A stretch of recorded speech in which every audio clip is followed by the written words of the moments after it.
Chapitre 16. La sorcière morte. Je regagnai en hâte mes appartements pour y attendre le rapport de Home. Je me sentais soudain en pleine incertitude. Sur le moment, la proposition de la Pura aux dents pointues m'avait paru raisonnable.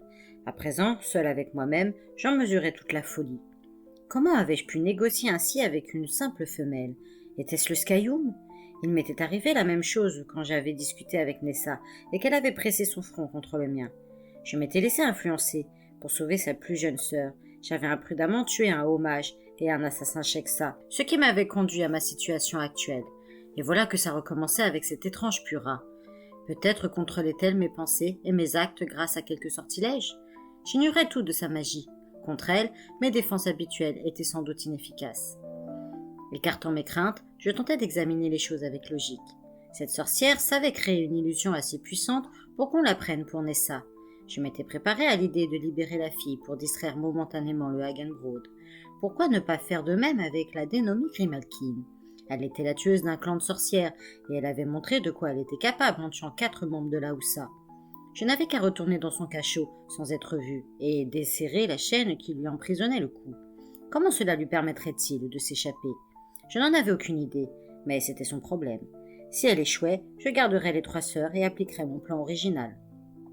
L'homoncule jaillit hors de son trou et se hissa de nouveau sur sa chaise. « Je t'écoute, dis-je. Les armes et la pierre d'étoile sont dans la salle du trésor du Triumvirat, m'annonça-t-il. Je devais m'y attendre, ce lieu où l'on conservait les biens de valeur, confisqués ou présentant un intérêt particulier, était pratiquement imprenable. Je n'avais aucune chance d'en sortir les possessions de la sorcière. Et le sac de cuir? Il a été jeté dans l'un des vides-ordures. Tu es sûr? Comment on avait pu se débarrasser avec une telle désinvolture de ce à quoi la Pura aux dents pointues attachait tant de prix? Oui, en ouvrant le sac, ils y ont trouvé une tête coupée dans un état si avancé de décomposition qu'ils l'ont balancée sur le champ. Ce devait être une chose puante et répugnante, mais la Pura la considérait comme son bien le plus précieux. Lorsque je lui aurais expliqué l'impossibilité de récupérer le reste, cela suffirait peut-être à la satisfaire. Retrouver cette pourriture ne serait pas très difficile. Où est situé ce vide-ordure? Demandai-je. District Bokhtar Nord, niveau 13, vide-ordure 179, récita Home. J'y vais, rejoins-moi là-bas et conduis-moi tout de suite au sac. J'eus vite fait de gagner le vide-ordure 179, qui fonctionnait à plein. Vu d'en haut, c'était un énorme demi-cylindre percé au centre d'un trou ovale. De gros tuyaux y déversaient toutes sortes de rebuts, surtout des os, des entrailles et des excréments, aussitôt engloutis par cette bouche à vide.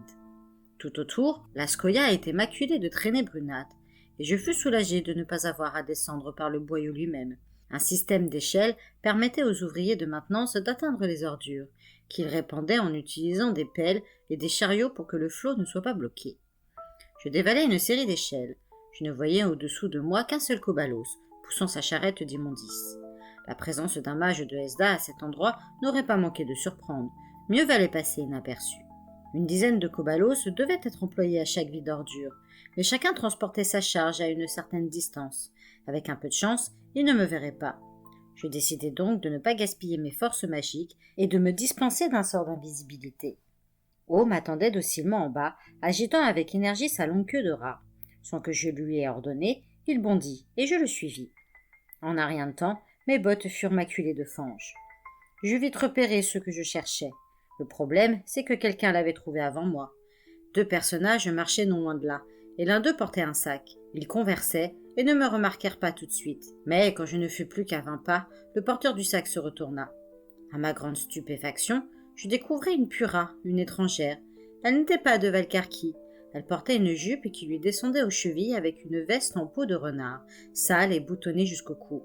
Comme elle marchait pieds nus, la saleté lui glissait entre les orteils. Elle me lança un regard haineux.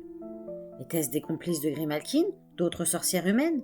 Auquel cas, était-elle douée de même pouvoir magique et de la même habileté au combat? Tu n'as rien à faire dans notre cité, l'apostrophai-je. Va-t'en, laisse ce sac et tu auras la vie sauve. Elle posa le sac à terre et tira un couteau. Accompagnée par les ricanements de sa compagne, elle avança vers moi à grands pas décidés. Quand elle commença à marmonner entre ses dents, je compris qu'il s'agissait bien d'une sorcière et qu'elle allait user de magie contre moi.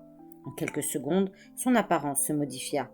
Une langue fourchue, aussi longue qu'un bras, lui sortit de la bouche. Sa face prit une forme bestiale. Des crocs lui retroussèrent la lèvre supérieure, et sa chevelure se transforma en un nid de reptiles grouillants. Cette métamorphose, bien que spectaculaire, n'affecta pas le moins du monde ma concentration.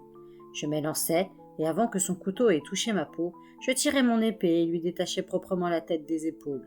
Elle s'écroula, tandis que le sang lui jaillissait du cou allongé. D'un coup de pied, je fis valser sa tête et préparai à affronter la seconde sorcière. Elle s'approcha lentement, sans cesser de ricaner, comme si la chose lui paraissait du plus haut comique. « J'aurai la vie sauve, hein ?» croassa-t-elle. « De quelle vie parles-tu » Sur le moment, ces paroles me laissèrent perplexe, mais quand elle ne fut plus qu'à 10 pas de moi, je perçus son odeur de terre et de chair morte. Ses cheveux encroûtés de boue séchée grouillaient d'asticots. Un ver sortit de son oreille gauche en se tortillant. Elle émettait un léger sifflement qui n'avait rien d'une respiration normale. Alors je compris. Il n'y avait plus de vie en elle. Elle était déjà morte. Elle se jeta sur moi, les mains tendues, ses griffes prêtes à déchiqueter ma chair. Je suis vif, mais la sorcière morte l'était plus encore. Son attaque soudaine m'avait surpris, et les griffes de sa main droite manquèrent mon œil d'un poil. Son autre main, elle, se referma durement sur mon poignet gauche. Je tentai de me libérer, mais la prise se resserra. Je n'avais jamais rencontré un être doué d'une force pareille. Je la frappai en plein visage de ma main libre.